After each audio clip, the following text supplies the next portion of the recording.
इसको हम A1 पहला पद, ये A2 दूसरा पद। तो दूसरे पद से पहले पद को घटाते हैं, तो 8 माइनस 3, तो ये बराबर हुआ 8 माइनस 3 बराबर 5। तो हमें पता चला कि डी क्या है, डी बराबर 5 है। अब हम इसको निकालेंगे, 10वां पद निकालना, हम लिखेंगे 10वां पद।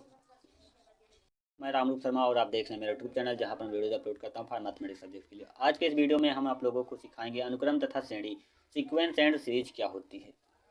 सीक्वेंस एंड सीरीज संख्याओं का एक समुच्चय होता है जिसको एक क्रम के अनुसार रखा गया हो, एक निश्चित नियमानुसार रखा गया हो। तो इस प्रकार से जो रखा जाता है उसको क्या कहते हैं, अनुक्रम कहा जाता है। जैसे कि हम कहते हैं कि 1 दिया है, 3 दिया है, 5 7 और डॉट डॉट करके। दूसरा हम क्या करते हैं कि 2 है, 5 है, 8 है, 11 है, तो डॉट डॉट। तीसरा देखते हैं कि 1 है, 4 है, 16 है और 64 दिया है। इस प्रकार से, तो इस प्रकार से जो संख्याओं का समुच्चय होता है, समुच्चय, और समुच्चय के जो अवयव होते हैं उसको हम क्या कहते हैं, अनुक्रम के पद कहते हैं। तो यहाँ 1 3 5 7 आप यहाँ देख पा रहे हैं कि पूर्व संख्या जो बाद की संख्या है, पहले की संख्या से 2 ही अधिक है। यहाँ 3 1 से 2 अधिक है, 5 3 से 2 अधिक है, 7 5 से 2 अधिक है। दूसरे वाले में आप देख पा रहे हैं कि दूसरी संख्या जो है पूर्व संख्या से 3 अधिक है, 2 से 5 3 अधिक है, 8 5 से 3 अधिक है, यहाँ 11। इस तरह से आप देख पा रहे हैं कि यहाँ पहली संख्या 1 दी हुई, दूसरी 4 दी हुई है। तो यहाँ जो पूर्व संख्या से बाद की जो संख्याएं दी हैं, बाद की संख्याएं पूर्व संख्या के 4 गुनी है। यहाँ 1 का 4 गुना है 4, 4 का 4 गुना है 16, 16 का 4 गुना है 64। इस प्रकार से जो अगर संख्याएं दी होती है तो उसको हम क्या कहते हैं, अनुक्रम में कहते हैं। ये संख्याएं अनुक्रम में दी गई हैं। अगर हम यहाँ कहें कि 3 हो, यहाँ 8 हो, यहाँ 2 दिया है, यहाँ 3 लिखते हैं, 3 है 8 है, फिर हम 5 लिख देते हैं, उसके बाद 4 लिख देते हैं। तो इस प्रकार से 5 3 में अगर यहाँ अंतर निकालेंगे 5 और 8 में, तो यहाँ अंतर है 3 का। लेकिन अगर 8 और 3 में अंतर निकालेंगे तो यहाँ अंतर है 5 का। इसमें अंतर निकालेंगे 1 का अंतर है। तो इस प्रकार से अगर अंतर अलग अलग आ रहा हो तो ये प्रकार से दी गई जो समुच्चय सेट है, इसको हम क्या कहेंगे, ये अनुक्रम में नहीं है। समांतर श्रेणी जिसमें समांतर श्रेणी, अरिथमेटिकल प्रोग्रेशन, समांतर श्रेणी जिसमें किसी पद और उसके पूर्वगामी पद के बीच का अंतर जो होता है समस्त श्रेणी में बराबर होता है, उसको हम समांतर श्रेणी कहते हैं। जैसे हम मान लें एक श्रेणी है 2 5 8 11, तो हम यहाँ देख रहे हैं कि इसका अंतर 3 है, इसका भी अंतर 3 है, इसका भी अंतर 3 है। तो इस प्रकार से अगर लिखी गई श्रेणी हो तो उसको हम समांतर श्रेणी कहेंगे। ये पद क्या है, समांतर श्रेणी में है, समांतर श्रेणी में है। जैसे कि a plus D, a plus 2d और a प्लस 3d,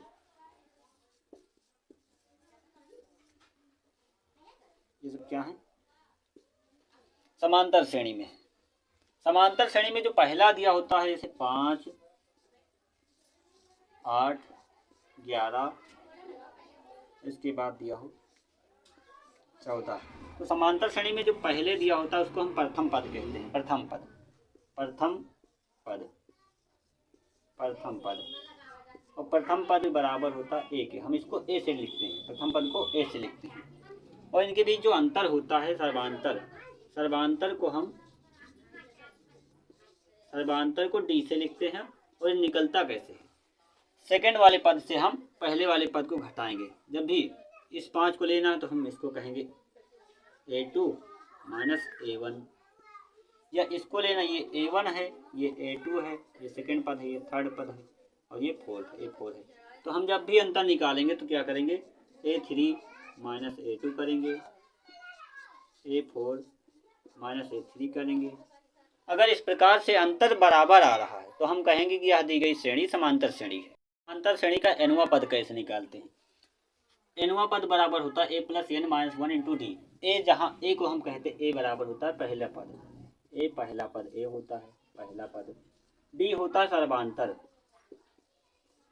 सर्वांतर, इसको निकाला कैसे जाता है, बाद के पद से पूर्व के पद को घटाया जाता है, यानी कि A2 माइनस A1 करके निकाला जाता है।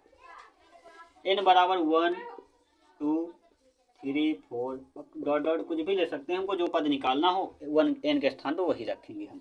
n बराबर हमको 10वां पद निकालना, जैसे यहाँ 3 8 13 18 समांतर श्रेणी में है तो श्रेणी का 10वां पद, श्रेणी का 10वां पद, यानी कि 4 पद दिए हैं, 10वें नंबर पर कौन सा पद आएगा ये निकालना है। तो हम सबसे पहले निकालते हैं कि प्रथम पद कौन सा है। a बराबर प्रथम पद क्या दिया है 3, और इसमें d देखते हैं, d निकालते हैं तो d बराबर होता है A2 माइनस A1। इसको हम A1 पहला पद, ये A2 दूसरा पद, तो दूसरे पद से पहले पद को घटाते हैं तो 8 माइनस 3, तो ये बराबर हुआ 8 माइनस 3 बराबर 5। तो हमें पता चला कि d क्या है, d बराबर 5 है।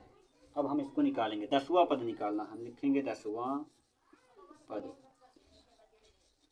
बराबर a प्लस 10 माइनस 1, यहाँ nवां पद तो n माइनस 1, 10वां पद तो 10 माइनस 1 गुणे d। अब हम a और d का मान रखेंगे, a का मान 3 है, 3 प्लस 10 माइनस 1 9 हो जाएगा, 9 गुणे d, यहाँ 5 आया है तो हम 5 लिखेंगे। 3 प्लस 9 बचे 45, तो 45 3 कितना होगा 48, 48 आंसर। इस तरह से आपको कोई भी पद निकालना हो, 10वां निकालना हो, 20वां निकालना हो, 15वां निकालना हो, कोई भी पद निकालना हो तो ये कितना हो जाएगा 45 और 3 48, इसका आंसर कितना हुआ 48। 10 14 समांतर श्रेणी में है तो श्रेणी का 12वां पद निकालना। हम देखते हैं यहाँ पहला पद बराबर कितना है 6, इसको हम a से लिखते हैं, तो a बराबर कितना दिया है 6 दिया है। d निकालते हैं सर्वांतर, इसको d से लिखते हैं, d बराबर होता है दूसरा पद माइनस पहला पद, दूसरा पद दिया है 10, तो यहाँ लिखेंगे 10 माइनस 6, तो हो जाएगा 4। d का मान पता चल गया कितना है 4 है। हमको निकालना है nवां पद बराबर a plus n minus 1 into D. यहाँ 12वां निकालना तो हम 12वां पद इसको यहाँ लिखते हैं कि 12वां पद क्या होगा, 12वां पद बराबर हो जाएगा a प्लस 12 माइनस 1 गुणे d। a का मान यहाँ से लिखेंगे, a का मान यहाँ दिया है 6, तो हम यहाँ लिखेंगे 6 प्लस 12 माइनस 1 11 हो जाएगा, 11 d का गुणा करेंगे, d दिया है 4, ये हो जाएगा 4, तो 6 प्लस 11 चौके 44, ये कितना हुआ 44 और 6 50, 12वां पर निकल कर आया 50 आंसर। वीडियो पसंद आए तो वीडियो को लाइक एंड शेयर, चैनल पर नए हैं तो चैनल को सब्सक्राइब कर लें।